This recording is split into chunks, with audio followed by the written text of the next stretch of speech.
Hello everyone, स्वागत है आपका हमारे यूट्यूब चैनल तलवार क्लासेस में। दोस्तों, आज इस वीडियो में लोग बात करने जा रहे हैं यूपी ट्रिपल 2022 का जो हमारा पेपर का आने वाला है उसके बारे में। इंपॉर्टेंट क्वेश्चन है, इसके बारे में हम लोग डिस्कस करने जा रहे हैं। ये क्वेश्चन आपकी जीएस के हैं, जीके के हैं, जिसमें आपका साइंस रहेगा, फिजिक्स, केमिस्ट्री और भूगोल, हमारा इतिहास, ये सब क्वेश्चन जो हैं आज इसमें आपको मिलेंगे। तो ये क्वेश्चन आपके लिए इंपॉर्टेंट है। वीडियो पसंद आए तो वीडियो को लाइक कर दीजिए और चैनल पर नए हो तो चैनल को भी सब्सक्राइब कर लीजिए, बेल आइकन को प्रेस कीजिए ताकि वीडियो की लेटेस्ट नोटिफिकेशन सबसे पहले आप तक पहुँचे। और अपने दोस्तों को भी इस वीडियो के बारे में बताइए और ये वीडियो ज़्यादा से ज़्यादा शेयर कीजिए। तो चलिए शुरू करते हैं वीडियो। देखिए, सबसे पहले हम बात करेंगे महाद्वीप, जो हमारे महाद्वीप में सर्वोच्च श्रेणियाँ हैं, चोटियाँ हैं, उसके बारे में हम लोग बात करने जा रहे हैं। तो देखिए, तो लद्दाख है। लद्दाख श्रेणी जो है किस राज्य में स्थित है? तो जम्मू कश्मीर में स्थित है। जास्कर श्रेणी कहाँ स्थित है? जम्मू कश्मीर है। पीर पंजाल श्रेणी, ये भी जम्मू कश्मीर में। क्वेश्चन आपके लिए बहुत इंपॉर्टेंट है, आप इसे नोट करते जाइए। नोट नहीं कर सकते हैं तो आप इसका रिवीजन कीजिए, बार बार रिवीजन कीजिए, आपको याद हो जाएगा। नागा पर्वत, जिसकी ऊंचाई कितनी है? 8,126 किलोमीटर है और इसका कहाँ है? जम्मू कश्मीर में। कामेत पर्वत उत्तराखंड में। नंदा देवी कहाँ है? तो ये भी उत्तराखंड में है, ठीक है, उत्तराखंड में ये भी है। और इसके बाद धौलागिरी, ये कहाँ पे आपका है? तो ये है आपका हिमाचल प्रदेश में। गुरु शिखर राजस्थान। माउंट एवरेस्ट किस राज्य में स्थित है? तो ये नेपाल में। ये ऊंचाई भी आपको याद कर लेनी है, ये कभी कभी क्वेश्चन ऊंचाई पे भी आ जाता है कि इसकी ऊंचाई कितनी है। गारो, खासी और जयंतियाँ किस राज्य में स्थित हैं? तो असम और मेघालय में ये स्थित हैं। नागा पहाड़ियाँ किस राज्य में स्थित हैं? तो ये नागालैंड में स्थित हैं। आगे, अरावली श्रेणी जो है ये किस राज्य में स्थित है? तो ये गुजरात, राजस्थान और दिल्ली तीनों राज्यों में स्थित है। कुछ इस प्रकार से देखिए, एक ये आपका राजस्थान पहले आएगा, इसके सबसे पहले राजस्थान, इसके बाद गुजरात और इसके बाद है दिल्ली। ये दिल्ली तक इसका विस्तार है। आगे देखिए, माउंट आबू किस राज्य में स्थित है? तो राजस्थान में स्थित है। विंध्याचल श्रेणी किस राज्य में स्थित है? तो मध्य प्रदेश में स्थित है। सतपुड़ा पहाड़ी किस राज्य में स्थित है? तो ये मध्य प्रदेश में स्थित है। चलिए आगे क्वेश्चन, महादेव पहाड़ी, इसके बारे में क्वेश्चन है। जो धूपगढ़ 1350 की ऊंचाई है, किस राज्य में स्थित है? तो मध्य प्रदेश में। मैकाल पहाड़ी किस राज्य में स्थित है? तो ये मध्य प्रदेश में स्थित है। और राजमहल की पहाड़ियाँ ये कहाँ स्थित है? झारखंड में। सतमाला पहाड़ी किस राज्य में स्थित है? तो ये महाराष्ट्र में स्थित है। अजंता श्रेणी, जो अजंता श्रेणी है, ये कहाँ स्थित है? तो ये महाराष्ट्र में स्थित है। आगे, महेंद्रगिरी पहाड़ियाँ किस राज्य में स्थित हैं? उड़ीसा में। महाबलेश्वर पहाड़ी किस राज्य में स्थित है? महाराष्ट्र में। नीलगिरी की पहाड़ियाँ किस राज्य में स्थित है? तमिलनाडु। अनायमुड़ी पहाड़ियाँ, ये बहुत इंपॉर्टेंट, आप इस पर स्टार मार्क लगा लीजिए। अनायमुड़ी की पहाड़ियाँ ये कहाँ स्थित है? तो ये तमिलनाडु में स्थित है। और साउथ जो इंडिया हमारा है, इसकी सबसे ऊंची चोटी है ये, 1695 इसकी मीटर की ऊंचाई है। और ये इंपॉर्टेंट क्वेश्चन है आपके लिए। छोटा नागपुर का पठार किस राज्य में स्थित है? तो ये झारखंड राज्य में स्थित है। बुंदेलखंड पठार किस राज्य में स्थित है? तो ये मध्य प्रदेश और उत्तर प्रदेश दोनों राज्यों में स्थित है। तो ये भी क्वेश्चन आपके लिए इंपॉर्टेंट है। आगे देखें, बघेलखंड पठार किस राज्य में स्थित है? तो ये मध्य प्रदेश राज्य में स्थित है, ठीक है, मध्य प्रदेश राज्य में स्थित है। तेलंगाना पठार किस राज्य में स्थित है? तो आंध्र प्रदेश में स्थित है, ये नर्मदा नदी के दक्षिण में। आगे, मैसूर पठार किस राज्य में स्थित है? तो ये कर्नाटक राज्य में स्थित है। दूधा बेटा किस राज्य में स्थित है? तो केरल और तमिलनाडु में ये स्थित है। और आपको मैं कमेंट करके ये बताना है कि दूधा बेटा है किस पर्वत श्रेणी की सबसे ऊंची चोटी है। इलायची की पहाड़ियाँ किस राज्य में स्थित हैं? तो ये केरल और तमिलनाडु में स्थित हैं। डाफला पहाड़ियाँ किस राज्य में स्थित हैं? तो ये अरुणाचल प्रदेश में स्थित हैं। मिशिमी पहाड़ियाँ किस राज्य में स्थित हैं? तो अरुणाचल प्रदेश में स्थित हैं। मिकीरी पहाड़ी ये कहाँ स्थित है? तो ये अरुणाचल प्रदेश में स्थित है। इस पे मिसिपी और मिकीरी, इसमें भी आप इंपॉर्टेंट लगा लीजिए, स्टार मार्क लगा लीजिए। लुसाई किस राज्य में स्थित है? तो ये मिजोरम में स्थित है। गार्डवेन ऑस्टिन, जिसे केटू के नाम से जाना जाता है, ये किस राज्य में स्थित है? तो ये आपको पता होगा, जम्मू कश्मीर में स्थित है। आगे, कंचनजंगा किस राज्य में स्थित है? तो ये सिक्किम राज्य में स्थित है। बहुत इंपॉर्टेंट है आपके लिए, मोस्ट इंपॉर्टेंट, आप इस पर स्टार मार्क लगा लीजिए, इसको लिख लीजिए, ठीक है, ये आपका क्वेश्चन आएगा। भूगोल का पिता किसे कहा जाता है? तो इसे कहा जाता है इरेटोस्थनीज को। इरेटोस्थनीज को भूगोल का पिता कहा जाता है, भूगोल का जनक कहा जाता है। भारत का सबसे दक्षिण बिंदु कौन सा है? तो इंदिरा पॉइंट है, जो अंडमान निकोबार द्वीप में स्थित है। ये भारत का सबसे दक्षिणी बिंदु है। आगे देखते हैं, पृथ्वी का सबसे पहले गोलाकार माना, ये किसने माना था? तो ये अरस्तू ने माना था। मानव भूगोल का पिता किसे कहा जाता है? तो ये इसे कहा जाता है फ्रेडरिक रेडजेल ने को कहा जाता है। सबसे पहले भारत का मानचित्र किसने बनाया था? तो बनाया था एनविले ने। 1752 में एनविले ने भारत का सबसे पहले मानचित्र बनाया था। आगे देखें क्वेश्चन।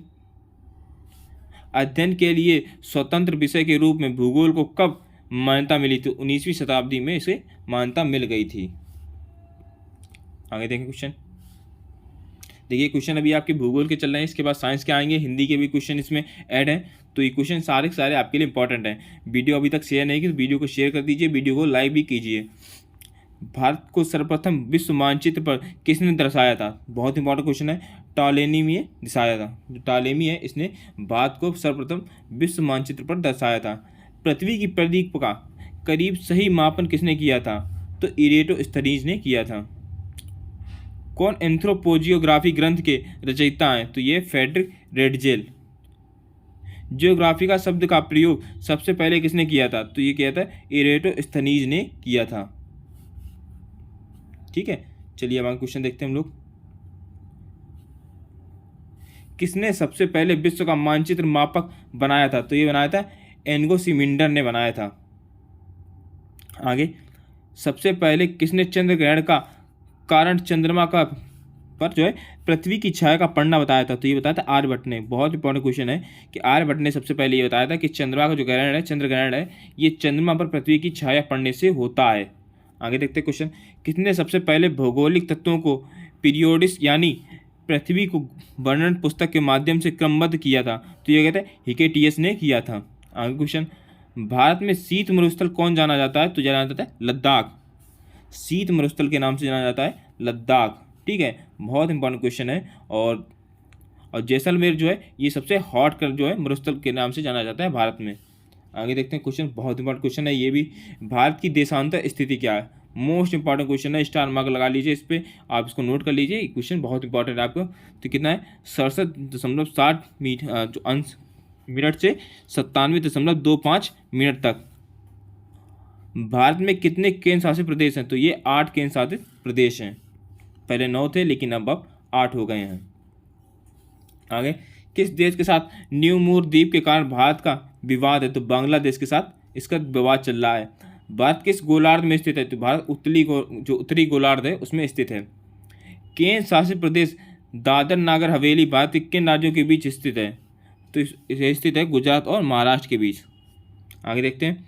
किस राज्य को सबसे पहले NEFA के नाम से जाना जाता है? तो जाना जाता है अरुणाचल प्रदेश को। आगे क्वेश्चन।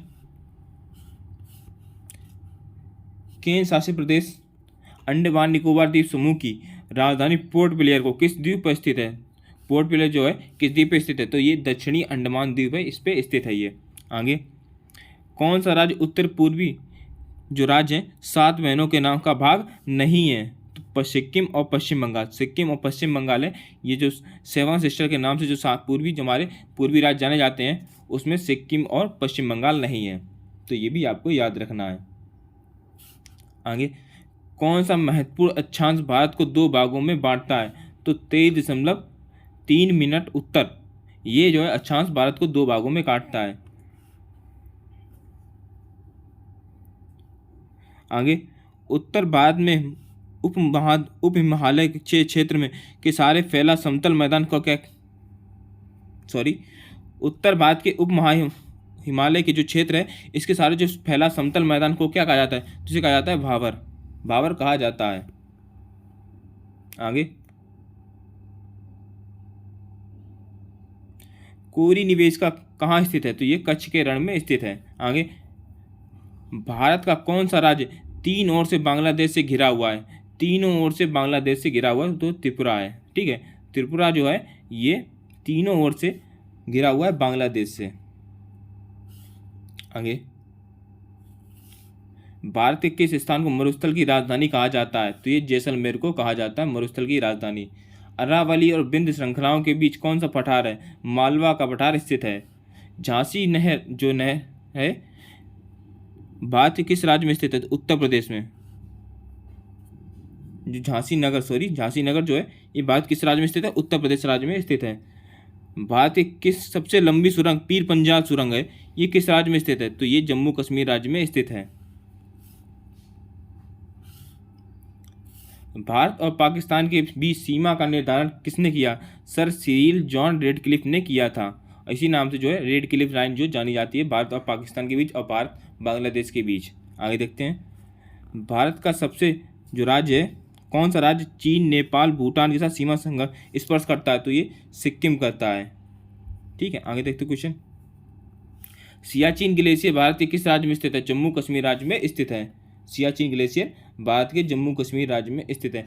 डंकन पास किसके मध्य स्थित है? तो दक्षिण अंडमान और लेटिन अंडमान के बीच डंकन पास स्थित है। बहुत इंपॉर्टेंट क्वेश्चन है ये।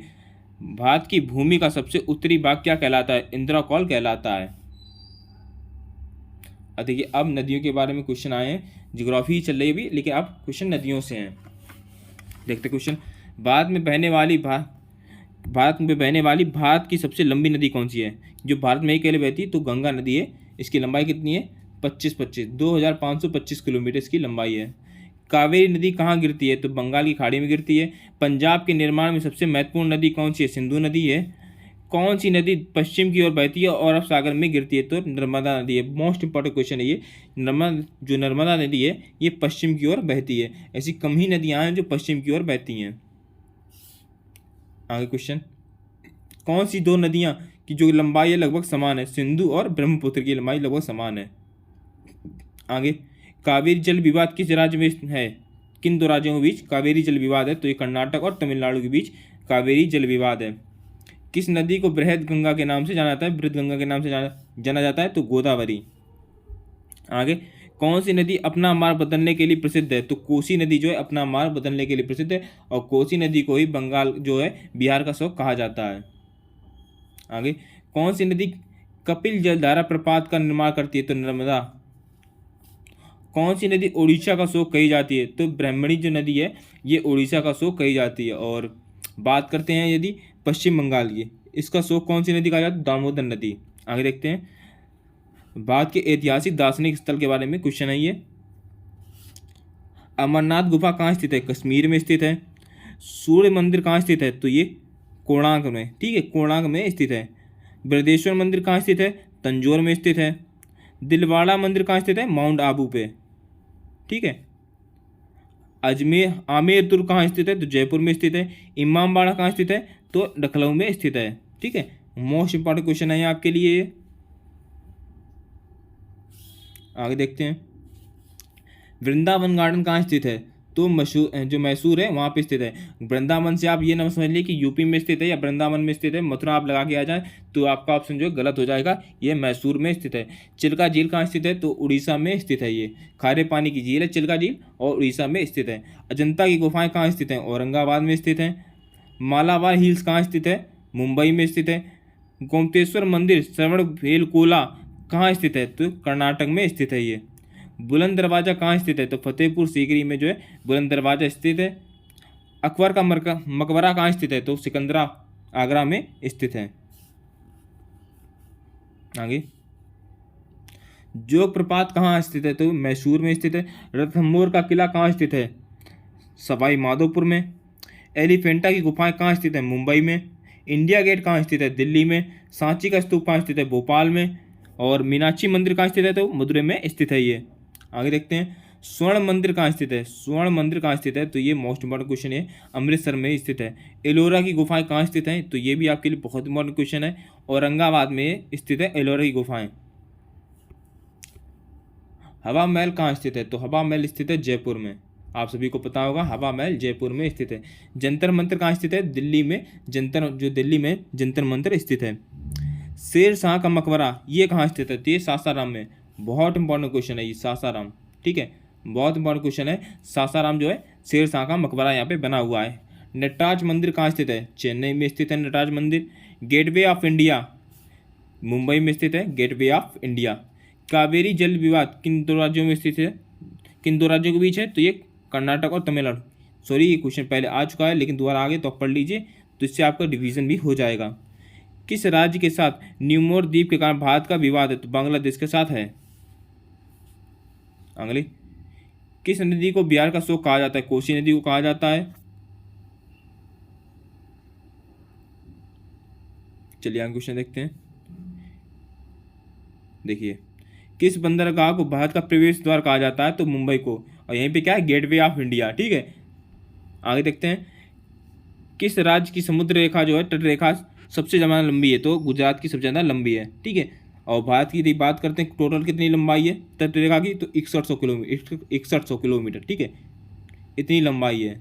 लेकिन ये मेन लैंड की है। यदि हम लोग द्वीप भी मिला दें, जैसे हमारा अंडमान निकोबार द्वीप समूह है, इसको भी मिला देते हैं, तब इसकी लंबाई कितनी होती जा करके? तब इसकी लंबाई होती है 75,116.16 किलोमीटर लंबाई होती है। ठीक है, इसकी आगे देखते हैं क्वेश्चन।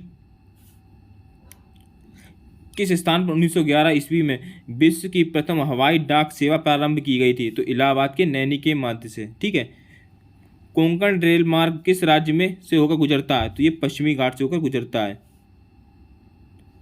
कोया जनजाति किस राज्य में स्थित है और यह संबंधित है? तो ये मध्य प्रदेश से। ठीक है, कोलकाता मुंबई को कौन सा दर्रा जोड़ता है? तो भोरघाट। मोस्ट इंपॉर्टेंट क्वेश्चन है ये मोस्ट इंपॉर्टेंट क्वेश्चन है कि कोलकाता मुंबई को कौन सा दर्रा जोड़ता है? तो भोरघाट दर्रा ये जोड़ता है।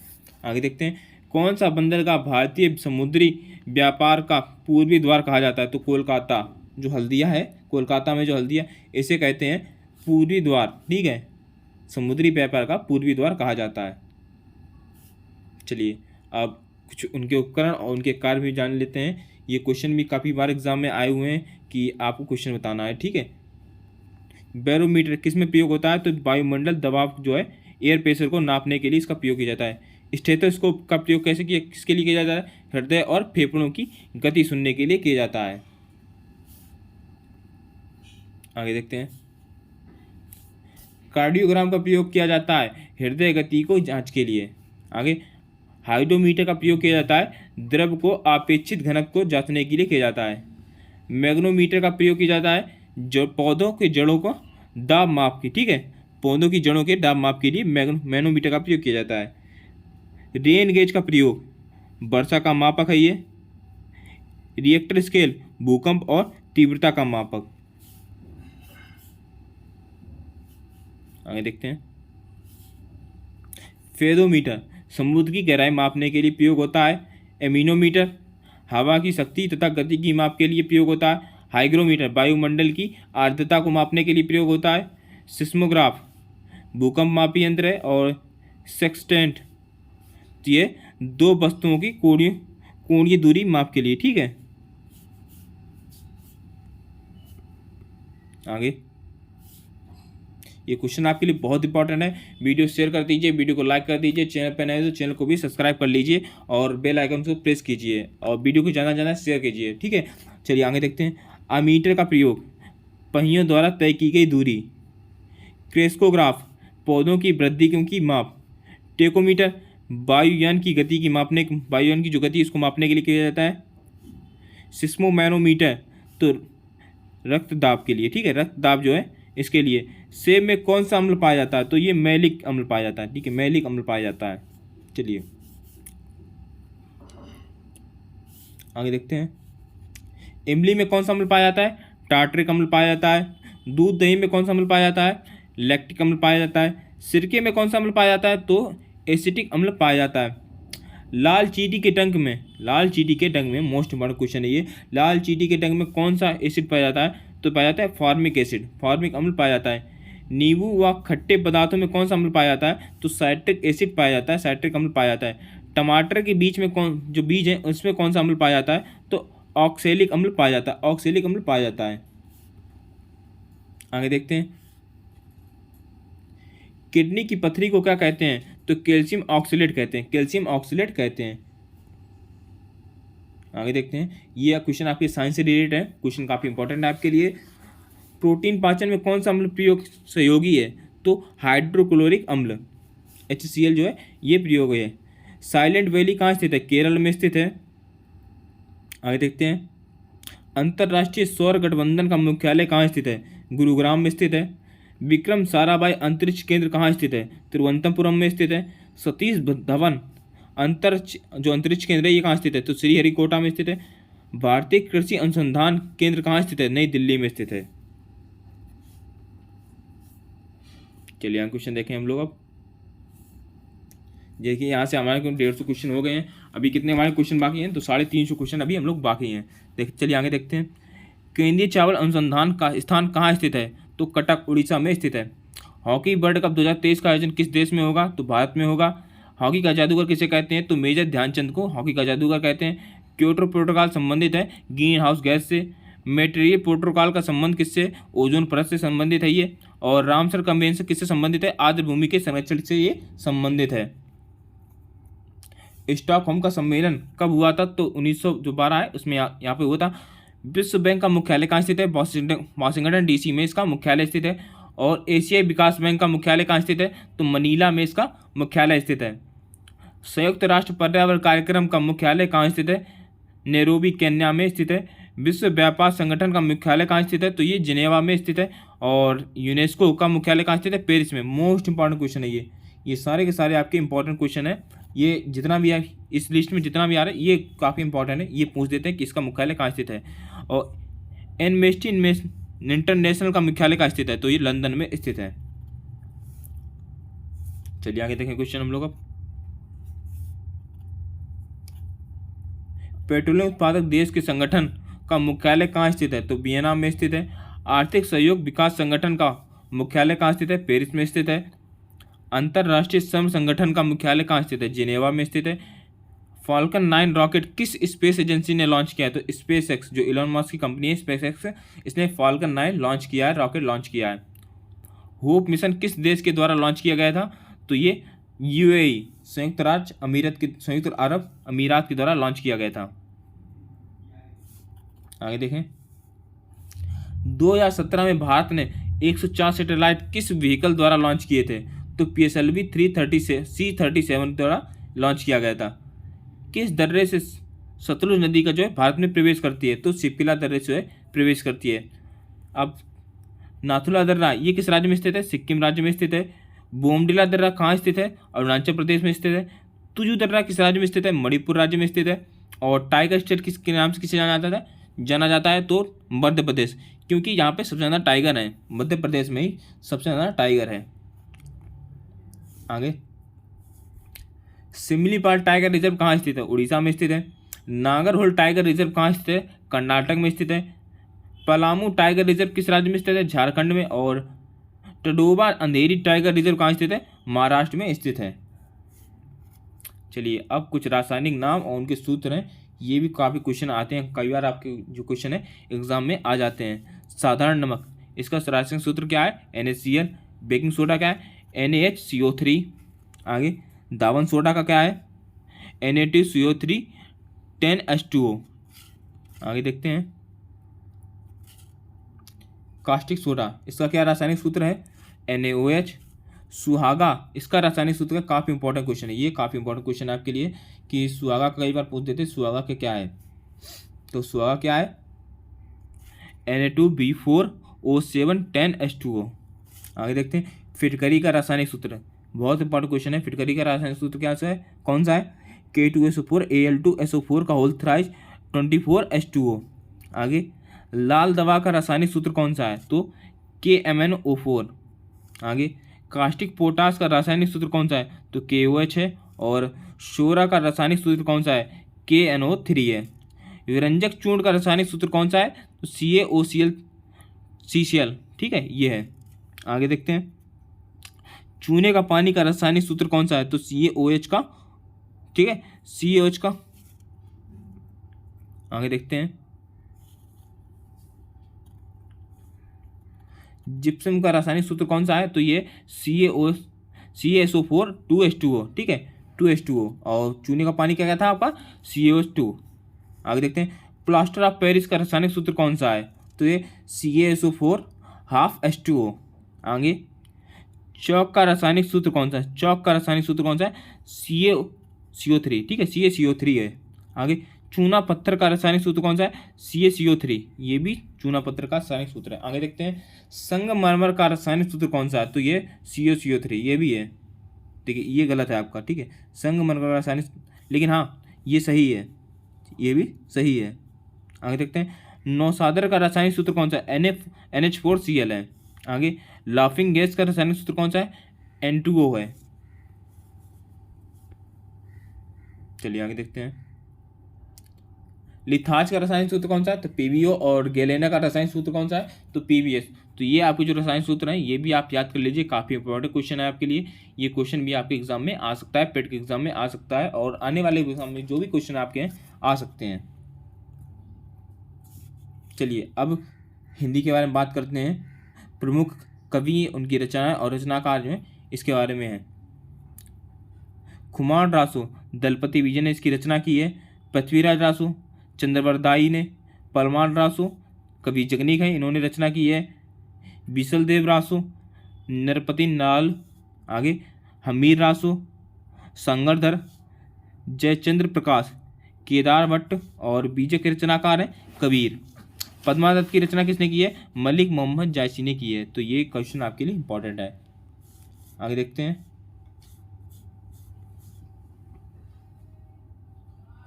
चलिए,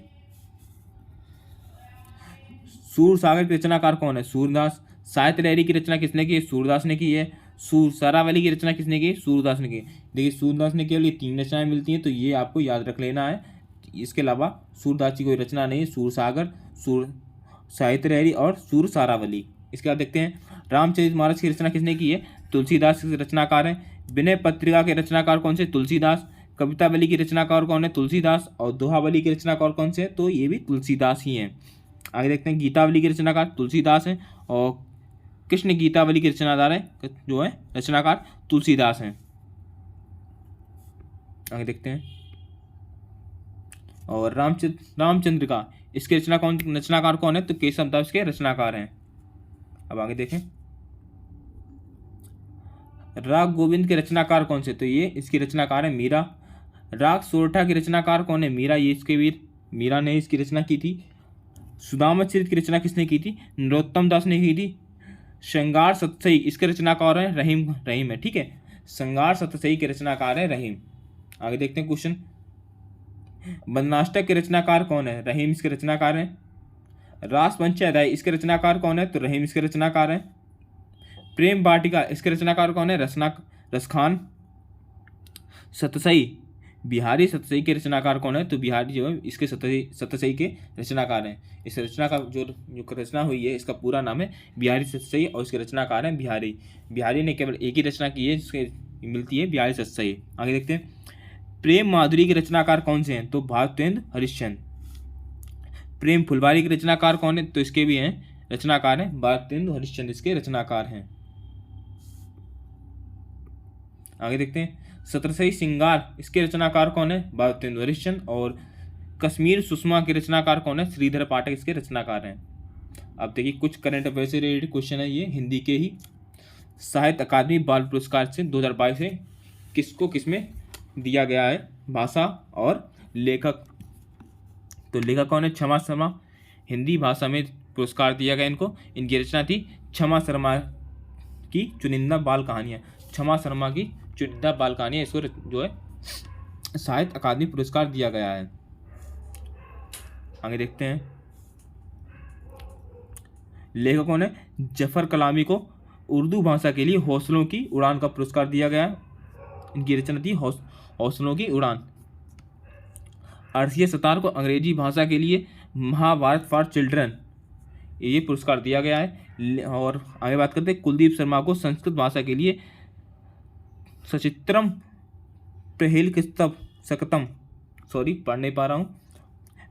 शतकम इसके लिए पुरस्कार दिया गया है। आगे देखते हैं, विश्वामित्र दधीच बहुत इंपॉर्टेंट क्वेश्चन है, ये कई बार ये एग्जाम में आया हुआ है, ठीक है। इससे पहले एग्जाम हुए थे, इसमें क्वेश्चन ये आया है। विश्वामित्र दधीच राजस्थानी भाषा के लिए मछलिया द आंसू ये पुरस्कार दिया गया। और आपको याद रखना है, जो राजस्थानी भाषा ये हमारे संविधान में वर्णित नहीं है। जो मैं संविधान में 22 संविधान की जो भाषा हैं, जो 22 संविधान जो 22 भाषाओं का उल्लेख है उसमें राजस्थानी नहीं है। तो ये क्वेश्चन यदि आता है कि इनमें से बताइए कि कौन सी भाषा है भारतीय संविधान में उल्लेखित नहीं है, तो राजस्थानी जो है उल्लेखित नहीं है। आगे देखते हैं, जय मित्र ये लेखक हैं। इनकी बांग्ला भाषा के लिए रचना इनकी जो है 4-5 जोन बोनंदू, इसको इनके लिए साहित्य अकादमी पुरस्कार मिला है। आगे देखते हैं, लेखक कौन है? नरेंद्र प्रसाद दास, इनकी भाषा उड़िया के लिए जो इतनी रचना थी कोलाहल द ना हलाहल, इसके लिए इन्हें साहित्य अकादमी पुरस्कार मिला है। और वीरेंद्र झा को इनकी रचना उड़नछू और भाषा मैथिली के लिए इन्हें साहित्य अकादमी पुरस्कार मिला है। और लेखक दिगंत ओझा, इनकी भाषा असमिया है और रचना है इनकी दनगोर मनोहर साधु, इसके लिए इन्हें साहित्य अकादमी पुरस्कार मिला है। चलिए अब बात करते हैं स्वतंत्रता संघर्ष जो प्रश्नोत्तर इसके बारे में। देखिए पेट में इसके कुल पाँच क्वेश्चन आएंगे, ठीक है। 5 नंबर इसमें जो नोटिफिकेशन भी आउट हुआ था उसमें भी बताया था जो स्वतंत्रता संग्राम हमारा है इससे भी रिलेटेड क्वेश्चन आएंगे, तो इसको भी हम लोग कवर करते हुए चलेंगे। देखते हैं महात्मा गांधी को गोली किसने मारी थी? नाथूराम गोडसे, आप सभी को पता है। महात्मा गांधी को चंपारण आने के लिए किसने प्रेरित किया था? तो बिहार के किसान थे नेता राजकुमार ने। सत्याग्रह का सर्वप्रथम प्रयोग गांधी जी ने कहाँ किया था? दक्षिण अफ्रीका में किया था। गदर पार्टी का नेतृत्व है एक में बनी थी, लाला हरदयाल के नेतृत्व में बनी थी ये। चंपारण आंदोलन कब हुआ था? 1917 में यह हुआ था। रोलेट एक्ट कब लागू हुआ था? 19 मार्च 1919 में लागू हुआ था। पूरे भारत में खिलाफत दिवस कब मनाया गया? 19 अक्टूबर 1919 में मनाया गया। स्वशासन के लिए बाल गंगाधर तिलक ने किस संस्था की स्थापना की थी? तो होम रूल लीग की स्थापना की थी। मार्च 1916 में पूना में इसकी स्थापना की गई थी।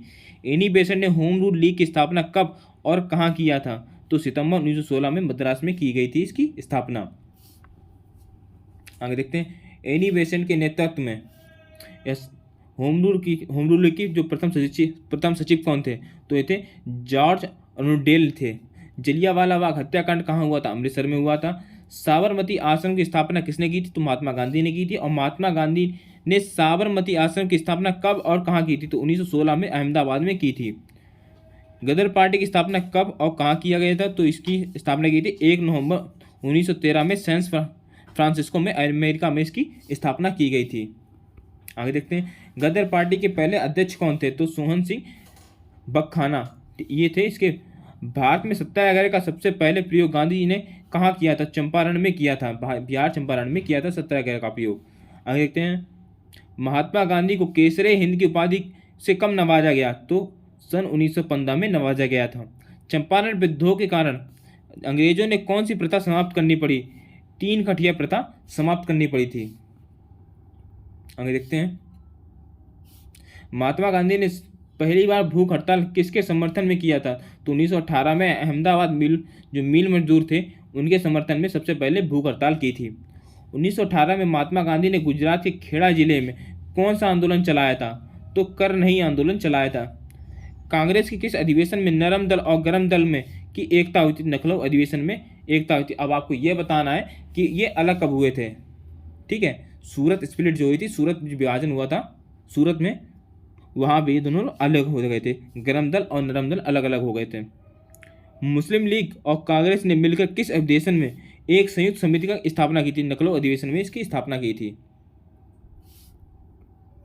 आगे देखते हैं गांधी जी ने रोलेट एक्ट के विरोध में किस देशव्यापी हड़ताल शुरू की थी? 6 अप्रैल 1919 में शुरू की गई थी। जलियांवाला बाग हत्याकांड जो है ये कब हुआ था? 13 अप्रैल 1919 में हुआ था। खिलाफत आंदोलन किसके खिलाफ शुरू किया गया था? तो मित्र राष्ट्रों के खिलाफ, विशेषकर ब्रिटेन के खिलाफ शुरू किया गया था। जलियांवाला बाग हत्याकांड का नेतृत्व किसने किया था? तो जनरल डायर ने किया था।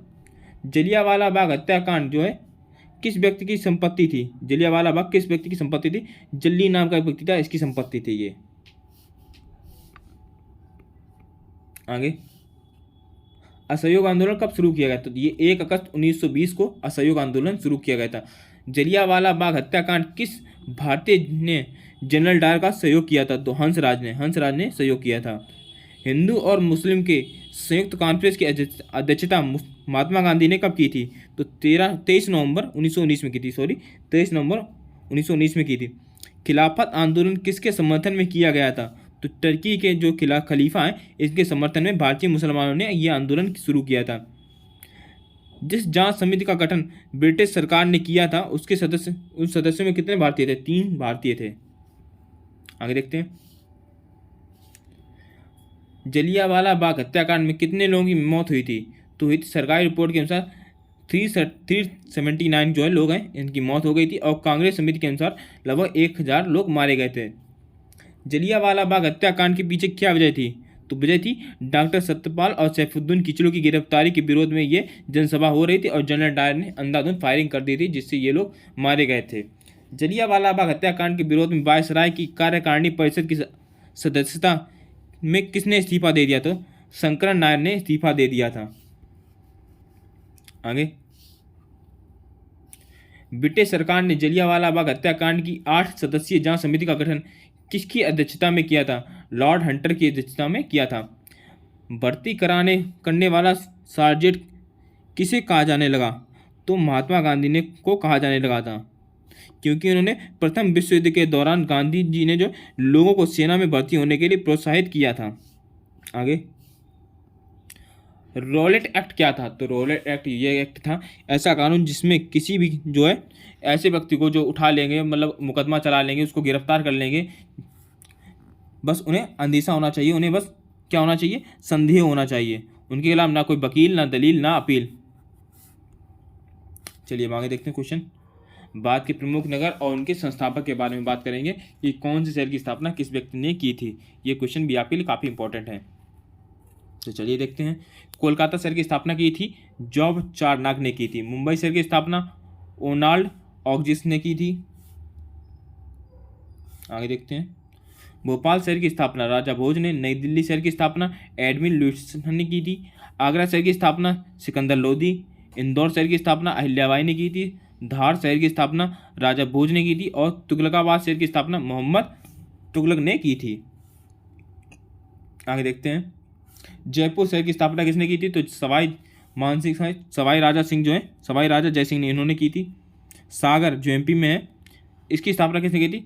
उदाल शाह ने की थी। नगलू शहर की स्थापना असाफुद्दौला ने की थी। इलाहाबाद शहर की स्थापना अकबर ने की थी और झांसी शहर की स्थापना की थी वीर सिंह जूदेव ने की थी। अजमेर शहर की स्थापना की थी अजय राज सिंह ने और उदयपुर शहर की स्थापना की थी राणा उदय सिंह ने। टाटा नगर है, इसकी स्थापना किसने की थी? तो इसकी स्थापना की थी जमशेद जी ने। जमशेद जो टाटा जी हैं इन्होंने की थी। आगे देखते हैं क्वेश्चन। भरतपुर शहर की स्थापना की थी राजा सूरजमल ने की थी। कुंभलगढ़ शहर की स्थापना राजा कुंभा ने की थी। पटना शहर की स्थापना उदयन ने की थी और मुंगेर शहर की स्थापना की थी चंद्रगुप्त मौर्य ने की थी। रायपुर शहर की स्थापना ब्रह्मदेव ने की थी। देहरादून शहर की स्थापना राजा जौनसार बाबर ने की थी और जम्मू शहर की स्थापना की थी राजा जम्मू लोचन ने की थी। राजा जम्मू लोचन ने जम्मू शहर की स्थापना की थी। और बात करते थे पूना शहर की, तो पूना शहर की स्थापना किसने की थी? साजी भोसले ने की थी। और हैदराबाद शहर की स्थापना की थी कुली कुतुब शाह ने की थी। अमृतसर के शहर की स्थापना किसने की थी? तो गुरु रामदास जी ने की थी। मोस्ट इंपॉर्टेंट क्वेश्चन है आपके लिए, मोस्ट इंपॉर्टेंट क्वेश्चन है, इसको आप स्टार मार्क कर लीजिए, इसको आप नोट ही कर लीजिए। जितने में मोस्ट इंपॉर्टेंट बोलूँ तो आप इसको नोट कर लीजिए, ये क्वेश्चन आ भी सकते हैं, बहुत इंपॉर्टेंट है ये। दिल्ली शहर की स्थापना किसने की थी? अनंतपाल तोमर ने की थी। और भगवान बुद्ध के ज्ञान की प्राप्ति कहाँ हुई थी? तो बोध गया में प्राप्ति हुई थी। ठीक है, बोध गया में भगवान बुद्ध को ज्ञान की प्राप्ति थी। तो यहाँ से अब आपके हिस्ट्री के क्वेश्चन चालू हो जाते हैं। आर्य समाज की स्थापना किसने की थी? तो ये की थी स्वामी दयानंद ने की थी। और पंजाबी भाषा की लिपि कौन सी है? पंजाबी भाषा की लिपि कौन सी है? तो गुरुमुखी। ये काफ़ी इंपॉर्टेंट है, गुरुमुखी। चलिए आगे देखें क्वेश्चन। भारत की मुख्य भूमि का दक्षिणतम किनारा कौन सा है? कन्याकुमारी है, ये मेनलैंड का है कन्याकुमारी। और बात करते हैं भारत में सबसे पहले सूर्य किस राज्य से निकलता है? अरुणाचल प्रदेश से निकलता है। और इंसुलिन का प्रयोग किस बीमारी के उपचार में होता है? तो मधुमेह में होता है इंसुलिन का प्रयोग। बिहू किस राज्य का प्रसिद्ध त्यौहार? असम का प्रसिद्ध त्यौहार। और विटामिन कौन सा विटामिन आंवले की प्रचुर मात्रा में मिलता है? तो विटामिन सी जो है ये आंवले में मिलता है। आगे देखते हैं क्वेश्चन। भारत का प्रथम गवर्नर जनरल कौन था? विलियम बेंटिंक था। और कागज का आविष्कार किसने किया था सबसे पहले? तो चीन ने किया था। गौतम बुद्ध का बचपन का नाम क्या था? सिद्धार्थ नाम था। और भारत के सशस्त्र जो बल है उसका सेनापति कौन होता है? तो राष्ट्रपति इसका जो राष्ट्रपति है इसका सर्वोच्च सेनापति होता है। रतौंधी किस विटामिन की कमी से होती है? तो विटामिन ए की कमी से रतौंधी रोग होता है। अब प्रमुख राजवंश और उनके स्थापक की बात करेंगे। इनके संस्थापक कौन थे? ये भी क्वेश्चन काफ़ी इंपॉर्टेंट आपके हिस्ट्री में आते हैं क्वेश्चन, कई बार क्वेश्चन ये पूछे जाते हैं। हर्यक वंश का संस्थापक हर्यक वंश बिंबिसार। नंद वंश का संस्थापक महापद्म नंद। और मौर्य साम्राज्य के स्थापक है चंद्रगुप्त मौर्य। गुप्त वंश का संस्थापक कौन था? श्रीगुप्त। और पाल वंश का संस्थापक कौन था? गोपाल। पाल वंश का संस्थापक था गोपाल। पल्लव वंश के संस्थापक कौन था? सिंह विष्णु था। और राष्ट्रकूट वंश का संस्थापक था दंतीदुर्ग था। चालुक वातापी वंश का संस्थापक कौन था? पुलिकेशिन प्रथम था। और पुलिकेशिन जो द्वितीय था, इसने चंद्र जो कौन था, हर्षवर्धन, जो अंतिम हिंदू राजा था, इसको हराया था। और हर्षवर्धन को केवल एकमात्र हार मिली थी पुलिकेशिन द्वितीय के द्वारा। आगे देखते हैं क्वेश्चन। चालुक्य कल्याणी वंश का संस्थापक कौन है? तेलप द्वितीय। चोल वंश का संस्थापक कौन था? विजयलया। सेन वंश का संस्थापक कौन था? सामंत सेन। सेन वंश का संस्थापक था सामंत सेन था। और गुर्जर प्रतिहार वंश का संस्थापक कौन था? हरिश्चंद्र नागभट्ट था। चौहान वंश का संस्थापक था वासुदेव। आगे चंदेल वंश का संस्थापक कौन था? नन्नुक। गुलाम वंश का संस्थापक कुतुबुद्दीन ऐबक। खिलजी वंश का संस्थापक जलालुद्दीन फिरोज खिलजी। और तुगलक वंश का संस्थापक गयासुद्दीन तुगलक। सैयद वंश का संस्थापक खिरज खान। लोधी वंश का संस्थापक बहलोल लोधी। विजयनगर साम्राज्य का संस्थापक कौन था? हरिहर और बुक्का थे। आगे देखते हैं। बहमनी का संस्थापक कौन था? हसन गंगू था। मुगल वंश का संस्थापक बाबर। ब्रह्म समाज इसके संस्थापक कौन थे? राजा राम मोहन राय। आर्य समाज के संस्थापक कौन थे? स्वामी दयानंद सरस्वती। और प्रार्थना समाज केशव चंद्र सेन। बहुत इंपॉर्टेंट क्वेश्चन है ये, केशव चंद्र सेन, प्रार्थना समाज। दीन एलाई मनसबदारी प्रथा का संस्थापक कौन था? तो अकबर था। और भक्ति आंदोलन का संस्थापक कौन थे? तो ये रामानुज। आगे सिख धर्म के संस्थापक कौन थे? तो गुरु नानक देव जी जो हैं ये सिख धर्म के संस्थापक थे। और बौद्ध धर्म के संस्थापक कौन थे?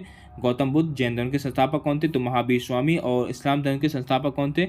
और जिन्होंने हिजरी संबत का भी संस्थापक थे, दोनों थे हजरत मोहम्मद साहब थे। आगे देखते हैं।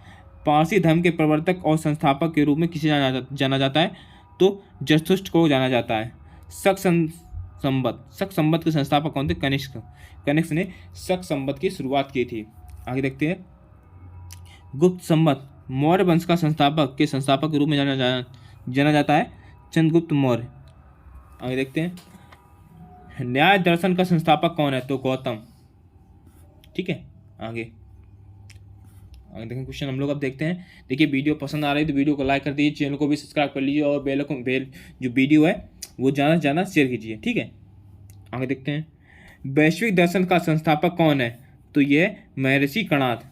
सांख्य दर्शन के संस्थापक कौन है? महर्षि कपिल हैं। और युग दर्शन के संस्थापक कौन है? महर्षि पतंजलि। मीमांसा दर्शन इसके संस्थापक कौन है? महर्षि जैमिन है। और रामकृष्ण मिशन के इसके संस्थापक कौन थे? तो इसके संस्थापक थे स्वामी विवेकानंद है। रामकृष्ण मिशन, इन रामकृष्ण जो थे स्वामी विवेकानंद जी के गुरु थे। गुप्त वंश का संस्थापक और कौन था? तो श्रीगुप्त था। खालसा पंथ के संस्थापक कौन थे? गुरु गोविंद सिंह जी थे। ठीक है, अब बात करेंगे प्रमुख समाधि स्थल और उनसे संबंधित व्यक्ति। ये कौन से समाधि स्थल किस व्यक्ति के लिए बने हुए हैं, उनसे संबंधित कौन है? तो राजघाट का संबंध किससे है? महात्मा गांधी से। विजय घाट पर किसकी समाधि बनी हुई है? लाल बहादुर शास्त्री जी की बनी हुई है। किसान घाट चौधरी चरण सिंह। और वीरभूमि किसकी पे? राजीव गांधी। और महाप्रयाण यह किसकी समाधि बनी हुई है? डॉक्टर राजेंद्र प्रसाद जी की बनी हुई है।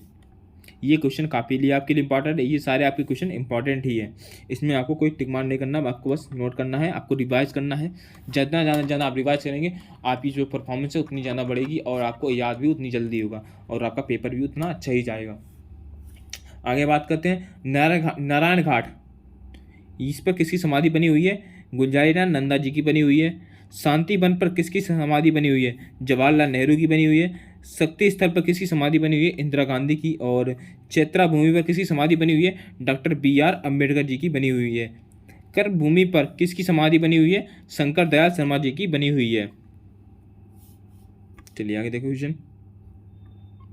उदय भूमि पर किसकी समाधि बनी हुई है? तो उदय भूमि बनी हुई है KR नारायण की। अभय घाट पर किसकी समाधि बनी हुई है? मोरारजी देसाई जी की बनी हुई है। समता स्थल पर किसकी समाधि बनी? जगजीवन राम जी की बनी है। और एकता स्थल पर बनी हुई है ज्ञानी जैल सिंह की। अब इन्वायरमेंट से, ठीक है, पर्यावरण से संबंधित इंपॉर्टेंट क्वेश्चन आपके लिए हैं। तो चलिए क्वेश्चन देखते हैं। वायुमंडल में ओजोन परत हमारी रक्षा किन किरणों से करता है? तो पराबैंगनी किरणों से रक्षा करता है। जो सूर्य से पराबैंगनी किरणें आती हैं उससे हमारा जो ओजोन मंडल है रक्षा करता है। पैरासिटिक क्या है? तो वायु प्रदूषक है। ग्रीन हाउस प्रभाव के कारण पृथ्वी का तापमान क्या हो रहा है? तो बढ़ रहा है। भारत का सबसे अधिक वन किस प्रदेश में? तो मध्य प्रदेश में है सबसे ज़्यादा वन। आगे देखते हैं, वायुमंडल में कौन सी गैस सर्वाधिक पाई जाती है? नाइट्रोजन पाई जाती है, लगभग 71 से 72% पाई जाती है। और किसी क्षेत्र में पेड़ों को उगाने के लिए अपेक्षित न्यूनतम तापमान कितना होना चाहिए? 4 डिग्री सेल्सियस होना चाहिए। भारत में वन अनुसंधान केंद्र कहाँ स्थित है? देहरादून में स्थित है। वन रोपण प्रक्रिया किसकी है? तो ज़्यादा पेड़ लगाने की। भारत में अधिकतम वनाच्छादन क्षेत्र कौन सा है? तो आरक्षित वन। हरा सोना किसे कहा जाता है? वनों को हरा सोना कहा जाता है। आगे देखते हैं क्वेश्चन, भारत में अधिकांश वन संपदा का मालिक कौन है? तो राज्य है। वन महोत्सव किससे संबंधित है? पेड़ लगाने से संबंधित है। सोपान कृषि कहाँ की जाती है? तो पहाड़ों के ढलानों पे सोपान कृषि की जाती है। और पर्यावरण अध्ययन का प्रकृति कैसी है? पर्यावरण के अध्ययन की प्रकृति कैसी है? तो बहुअनुशासनिक है। हम चारों ओर जिन दशाओं से घिरे हुए हैं उनका योग क्या कहलाता है? पर्यावरण कहलाता है। वैश्विक पर्यावरण के सर्वाधिक महत्वपूर्ण वन कौन सा है? तो उष्णकटिबंधीय वन है। पर्यावरण उन बाहरी दशाओं, ठीक है, पर्यावरण उन बाहरी दशाओं प्रभावी का योग है जो पृथ्वी तल पर जीवों के विकास चक्र को प्रभावित करते हैं। यह कथन किसका है? तो निकोलस जी का है ये। क्वेश्चन देखते हैं हम लोग अब, पर्यावरण एक बाह्य शक्ति है जो कि हमें प्रभावित करती है। यह कथन किसका है? सीसी पार्क का है। विश्व में पर्यावरण जागरूकता की शुरुआत किसने की थी? तो विलियम हेवर्ड ने की थी। और पर्यावरण का जैविक कारक क्या है? वनस्पति। यह कथन किसका है कि जीवों के पारिस्थितिक कारकों का योग पर्यावरण है? तो ए फिटिंग जी का है। आगे देखते हैं, पर्यावरणीय निश्चयवाद का प्रतिपादक कौन है? तो कार्ल रिटर इसके प्रतिपादक हैं। आगे, वर्ष 2002 में संयुक्त राष्ट्र संघ ने किसका अंतरराष्ट्रीय वर्ष घोषित किया था? तो सतत विकास का घोषित किया था। विश्व पर्यावरण दिवस किस तारीख को मनाया जाता है? मोस्ट इंपॉर्टेंट क्वेश्चन है ये, 5 जून को मनाया जाता है। आगे बात करते हैं, यदि पर्यावरण का संतुलन बनाए रखने के लिए वनांतर का क्षेत्रफल कितना प्रतिशत होना चाहिए? तो 33% होना चाहिए। सबसे बड़ी आंखें किस स्तनधारी प्राणी की होती हैं? तो हिरण की होती हैं। आगे देखते क्वेश्चन यहाँ से है, आज कार्बन डाइऑक्साइड जो CO2 है उसके उत्सर्जन में सर्वाधिक योगदान किस करने वाला देश कौन सा है? तो अमेरिका इसका सबसे ज़्यादा उत्पादन करता है CO2 का। चलिए हमारा क्वेश्चन देखते हैं हम लोग, निम्नलिखित में से कौन सा उद्योग अभ्रक कच्चे माल के रूप में प्रयोग होता है? तो विद्युत। आगे देखते हैं, विद्युत प्रेस का आविष्कार किसने किया था? हेनरी सीले ने किया था। हेनरी सीले ने विद्युत प्रेस का आविष्कार किया था। प्रेशर कुकर में खाना जल्दी पक जाता है क्योंकि प्रेशर के अंदर दाब होता है, वायु दाब होता है, इससे जो खाना है जल्दी पक जाता है। दाब बढ़ाने का पर जल का क्वथनांक बढ़ता है। और बात करते हैं, यदि देखिए अगला क्वेश्चन देखें हम लोग, ठीक है, प्रत्येक क्रिया के बराबर विपरीत क्रिया में एक प्रतिक्रिया होती है। यह न्यूटन का कौन सा नियम है? तो ये न्यूटन का तीसरा नियम है, गति का नियम से कहा जाता है। आगे देखते हैं, तांबा जो कॉपर शत्रु तत्व है, गंधक। आगे देखते क्वेश्चन, उगते व डूबते सूर्य का लाल प्रतीत होता है क्योंकि लाल रंग जो है इसका प्रकीर्णन सबसे कम होता है। आगे देखते हैं, रेडियो एक्टिव की खोज किसने की थी? रेडियो एक्टिवता की खोज किसने की थी? हेनरी बेकरल ने की थी। देश में सबसे ज़्यादा ATM किस बैंक के हैं? तो SBI बैंक के सबसे ज़्यादा ATM हैं। ग्रैंड मास्टर शब्द किस खेल में प्रयोग होता है? तो ये होता है शतरंज में ग्रैंड मास्टर का प्रयोग होता है। चलिए क्वेश्चन देखते हैं हम लोग, किस अंतरराष्ट्रीय चैंपियनशिप में थॉमस कप दिया जाता है? तो बैडमिंटन में दिया जाता है। भारत एवं रूस के आपसी सहयोग से निर्मित भारत की पहली क्रूज मिसाइल कौन सी है? ब्रह्मोस मिसाइल है। और सूर्योदय का देश कौन सा देश है? तो जापान है। चलिए अब आगे देखते हैं, अनुसंधान और उसके मुख्यालय। तो चलिए देखें क्वेश्चन हम लोग, भारतीय वन अनुसंधान संस्थान देहरादून में स्थित है। भारतीय वन्य जीव अनुसंधान संस्थान देहरादून में। केंद्रीय पक्षी शोध संस्थान इज्जतनगर में। और केंद्रीय पर्यावरण शोध संस्थान नागपुर में। राष्ट्रीय ऊँट अनुसंधान संस्थान बीकानेर में। राष्ट्रीय भूभौतिकी अनुसंधान संस्थान हैदराबाद में। राष्ट्रीय पर्यावरण अभियांत्रिकी शोध संस्थान नागपुर में। भारतीय कृषि अनुसंधान परिषद नई दिल्ली में। और भारतीय मृदा विज्ञान अनुसंधान प्रयागराज में स्थित है। चलिए आगे देखिए क्वेश्चन हम लोग, केंद्रीय मृदा एवं लवणता अनुसंधान संस्थान करनाल में, भारतीय बागवानी अनुसंधान संस्थान बंगलोर में, भारतीय वन सर्वेक्षण केंद्र देहरादून में, प्राकृतिक इतिहास का राष्ट्रीय संग्रहालय नई दिल्ली में है, और सलीम अली पक्षी विज्ञान, जो पक्षी विज्ञान है, प्राकृतिक इतिहास केंद्र कोयम्बटूर। आगे देखते हैं, भारतीय वनस्पति सर्वेक्षण कोलकाता में, भारतीय प्राणी सर्वेक्षण कोलकाता में, राष्ट्रीय वानिकी अनुसंधान संस्थान झांसी में, और केंद्रीय मरुस्थल अनुसंधान जोधपुर में स्थित है।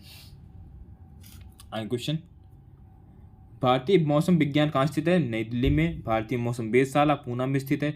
जीवाणु प्रौद्योगिकी संस्थान कहाँ स्थित है? चंडीगढ़ में। और भारतीय वनस्पति विज्ञान अनुसंधान लखनऊ में स्थित है, और केंद्रीय खनन अनुसंधान केंद्र धनबाद झारखंड में स्थित है। भारतीय रासायनिक जैविकी संस्थान कोलकाता में स्थित है, और केंद्रीय ईंधन अनुसंधान संस्थान जादूगोड़ा झारखंड में स्थित है। तो ये भी आपको जो अनुसंधान याद रखने काफ़ी इंपॉर्टेंट क्वेश्चन है। अब देखिए मोस्ट इंपॉर्टेंट क्वेश्चन, ये सारे आपके लिए इंपॉर्टेंट है। ये जितने भी आपकी घासें के जो घास उनके मैदान क्षेत्र जो भी है ये सब आपके लिए इंपॉर्टेंट है। ये क्वेश्चन आपको निश्चित तौर पे एक मिल जाएगा किसी न किसी सेट में। सवाना ये घास के मैदान है, और किस शहर में या किस देश में, किस क्षेत्र में? Sudan Africa. लानोस अमेजन नदी के उत्तरी और निको बेसिन में। कंपास अमेजन नदी के दक्षिणी भाग ब्राज़ील में। कंटिगा ब्राज़ील में। Parkland Africa. पंपास दक्षिण अमेरिका में, और वेल्ड दक्षिण अफ्रीका के भूमध्य जो जलवायु उसमें पाए जाते हैं। और यदि बात करते हैं डाउन्स की, ठीक है, डाउन्स ये कहाँ है? ऑस्ट्रेलिया में पाए जाते हैं। स्टेपीज यूरेशिया में। प्रेरीज उत्तरी अमेरिका में। टैगा यूरोप और एशिया में, और कैडबरी न्यूजीलैंड में पाए जाते हैं। चलिए बात करते हैं पृथ्वी, ठीक है। पृथ्वी के से चंद्रमा का कितना भाग देख सकते हैं? 57% हम लोग भाग देख सकते हैं चंद्रमा का। उत्तरी गोलार्ध में सबसे बड़ा दिन कौन सा होता है? 21 जून को होता है। किस तिथि को रात दिन बराबर होते हैं? 21 मार्च और 22 सितंबर को दिन रात बराबर होते हैं। सूर्य द्वारा ऊर्जा देते रहने का समय कितना है? 1011 वर्ष, ठीक है। आगे देखते हैं क्वेश्चन, सौर मंडल का सबसे बड़ा ज्वालामुखी कौन सा है? तो ओलिपस मेसी है। अरुण ग्रह की खोज कब हुई थी? 1781 में इसकी खोज हुई थी। पृथ्वी द्वारा सूर्य की एक परिक्रमा को क्या कहते हैं? सौर ऊर्जा, सौर वर्ष, ठीक है। पृथ्वी जो है इसके द्वारा जब एक परिक्रमा की जाती है तो सौर वर्ष कहा जाता है। आगे देखते हैं, पृथ्वी पर ऋतु परिवर्तन का कारण क्या है? तो अक्ष पर झुकी होने के कारण इसका ऋतु परिवर्तन होता है। प्लेटो ग्रह की जो है मान्यता कब समाप्त हुई? 24 अगस्त 2006 को इसकी समाप्त हो गई थी इसकी मान्यता। आगे बुध ग्रह, ठीक है। बुध ग्रह जो है ये सूर्य का एक चक्कर लगाने में कितना समय लेता है? तो 88 दिन का समय लेता है। सूर्य के सबसे दूर ग्रह कौन सा है? वरुण ग्रह है। कौन से ग्रह सब जिनके उपग्रह नहीं है? बुध और शुक्र के उपग्रह नहीं है। कौन सा ग्रह सूर्य का चक्कर सबसे कम समय में लगा लेता है? तो बुध लगा लेता है। और किस ग्रह को पृथ्वी की बहन कहा जाता है? तो शुक्र को कहा जाता है।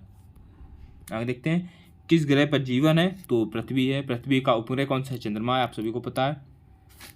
आगे देखते हैं क्वेश्चन, पृथ्वी अपने अक्ष पर एक चक्कर कितने दिन में लगा लेती है? 365 दिन, 5 घंटे 48 मिनट और 46 सेकंड में लगा लेती है।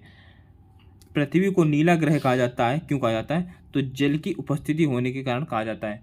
किस उपग्रह को जीवाश्म ग्रह कहा जाता है? चंद्रमा को। चंद्रमा क्या है? एक उपग्रह है।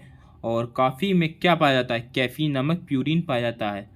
शुद्ध जल का पीएच मान कितना होता है? तो 7 पीएच मान होता है। दूध का पीएच मान कितना होता है? 6.6 इसका पीएच मान होता है। आगे देखते हैं, आग बुझाने के लिए किसका प्रयोग किया जाता है? कार्बन डाइऑक्साइड का प्रयोग किया जाता है। मौलिक कर्तव्यों का उल्लेख संविधान के किस अनुच्छेद में किया गया है? तो ये किया गया अनुच्छेद 51A में किया गया है। आगे देखते हैं, राज्य के नीति निर्देशक तत्वों का उद्देश्य किस प्रकार से राज्य की स्थापना करना है? लोक कल्याणकारी राज्य की। आगे देखते हैं, राज्य के नीति निर्देशक सिद्धांतों को किस राज्य से लिया गया है? तो आयरलैंड से लिया गया है। आयरलैंड से लिया गया है। आगे देखते हैं क्वेश्चन,